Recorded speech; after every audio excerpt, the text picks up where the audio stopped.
Nagdaos ng serya ng kilos protesta ang iba't ibang grupo ng rallyista sa Maynila kaninang umaga.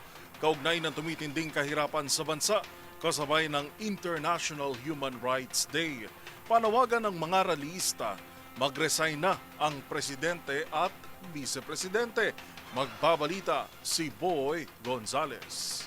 Kasabay ng pagdiriwang ng International Human Rights Day, nagsagawa ng magkakaiwalay na kilos protesta ang iba't ibang grupo sa Maynila upang ipanawagan ang pagwakas ng korupsyon at umano'y pagmamalabis sa ilalim ng Marcos administration.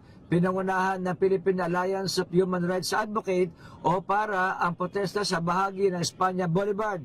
Nagmarcha sila patungong Menjola habang nagsagawa naman ng sarili programa ang mga grupong karapatan at bayan sa liwasang Bonifacio. Kapwa nanawagan ang mga grupo na magbitiw na sa pwesto ang dalawang lider ng bansa dahil umano sa kabiguang makapaglatag ng malinaw na hakbang para sa ikabubuti ng pamilyang Pilipino. Git nila hindi umano kumikilos ang Pangulong Marcos at BP Sara upang tugunan ang patuloy na pagtaas ng kahirapan sa bansa.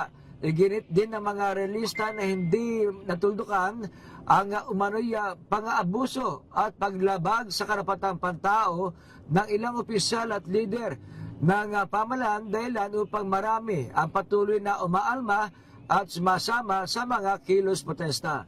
Para sa MBC TV Network News, ito si Boy Gonzales, una sa Pilipinas, una sa Pilipino.